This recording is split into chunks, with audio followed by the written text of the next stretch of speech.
Arc Raiders has introduced a bit of content, as we've discussed, with the Flashpoint update this week, from new weapons, a new condition, and a few solid quality of life changes. But one thing that I find interesting is that they've done something that wasn't mentioned at all in the patch notes, never officially mentioned anywhere, but they've done it once before.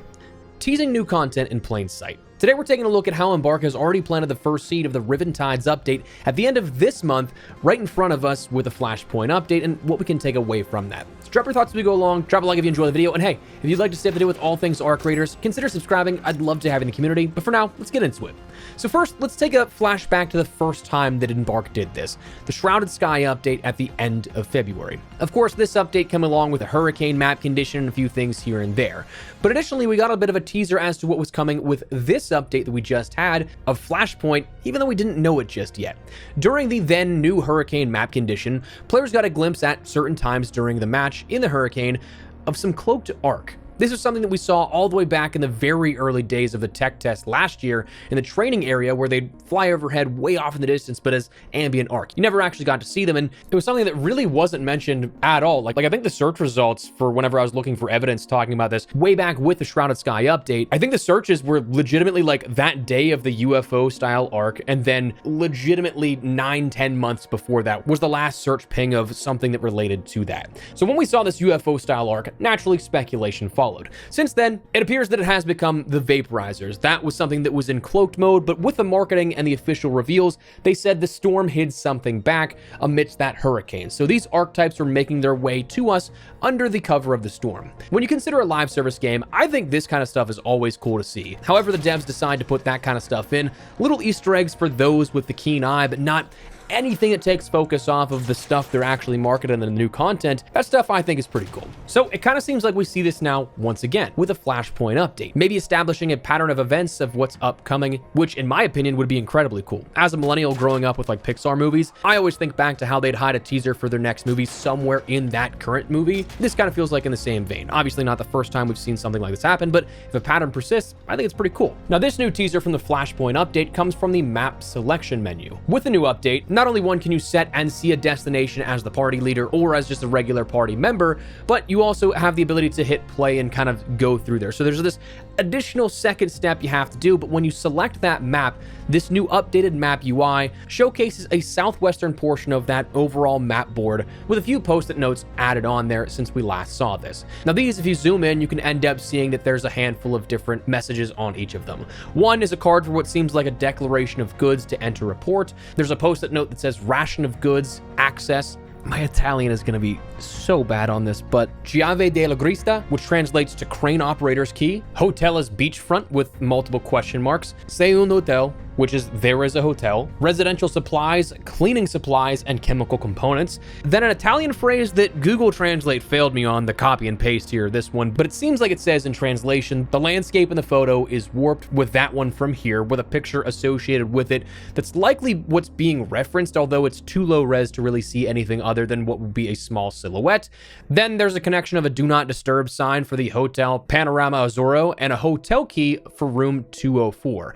The final mention just simply says it's here, with a very, very important clue on the coastline, a pinpoint on that coastline. Now, for those that didn't see or don't remember, we've actually touched on this and why this is important recently, because just like that UFO arc, I'm confident that this is our next teaser for the upcoming Riven Tides update later this month, more specifically, the new map we're going to end up seeing as a part of that update. This already has a little bit of established sort of hints in place that we can connect the dots to. The initial teaser that we saw with the roadmap all the way back in, what was it, January? The Riven Tides column was the last thing that we saw here, and that column of the roadmap was something that showcased we have a new map, a new big arc, and a few other things. But it also ended up having a picture behind it that was semi-discernible. Like, you could tell that it was a sandy landscape with raiders at the bottom, near what looked like a broken down car, with some sort of like cabled structure off in the distance. And while that's not much to go off of, here's the thing. We've kind of already seen this landscape, but just not officially.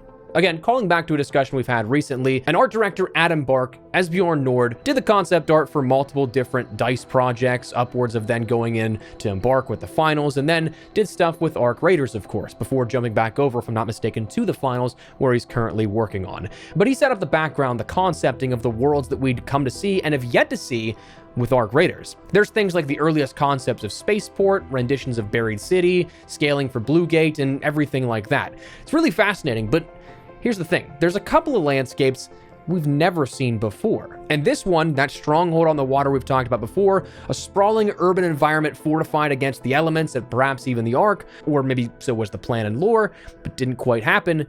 Well, yeah, that seems to match up perfectly with a coastline map that we end up seeing. Now, of course, the hotel that's referenced is probably just one of many points of interest here within this map, if this does come to be the case. But even while it is just concept art, and it probably will not be a direct one-to-one, this can give us a little bit of an aesthetic to go off of in relation to this new map and what we can kind of expect. So while we ended up seeing this UFO teaser with the Shrouded Sky update, then eventually point to what we have now, I'm kind of thinking that's the same thing here. What we see with this teaser is what we're going to see in a couple of weeks' time with our first new map since November and Stella Montes' update. Now, as to when we can expect it here with this, that's still a big question mark, like officially speaking. Embark did come out and say, hey, listen, our first couple of updates every single week of the month, they're going to give you something, a shop refresh, maybe some meta changes, maybe some bug fixes, but they're not going to be the big one. The big one is reserved for the end of the month. And so far, in 2026, we've seen it be every single last Tuesday of the month that we see these updates go out. So we ended up seeing it be January 27th, February 24th, and just this week, March 31st, for each of those updates. So if we're taking an educated guess, April 28th, not a half bad guess for when we might be able to expect Riven Tides, this new update including a new map, along with a few other things. It also helps that we see that expedition window open up shortly after that date, which coincidentally is one of the things that is guaranteed with this next update of Riven Tides. Both prior expeditions opened up a day or two after the update that brought that system in play was added to the game. 26 days when this footage was recorded, 26 days from that point is shortly after the 28th here, being that final Tuesday of April once again. So all in all, it's definitely something that looks pretty interesting. In my opinion, I definitely think this is what they were doing. I think this is planting the seeds again for what is for a lot of people the big reason they want to come back and check out the game. While I'm personally enjoying all these updates here that we've seen with the Flashpoint, with the Shrouded Sky, I do get that 5 months for a new map for a lot of players might be a bit of a stretch. So I understand both sides of why you can enjoy it now. I'm sure other people also are looking forward to the next update as well. But anyways, what do you think? Do you think this is a direct teaser here for the upcoming map with Riven Tides? Do you think it is something that's pure coincidence? Let me know your thoughts down below. But if you guys enjoyed the video, you found it at all insightful, do me a favor and drop a like on it. And of course, if you are new to the channel, make sure you subscribe so you don't miss a single thing regarding all things Arc Raiders and even more FPS content. I'd love to have in the community. But for now, thanks so much for watching. My name has been Espresso. I'll see you later. Take care and peace.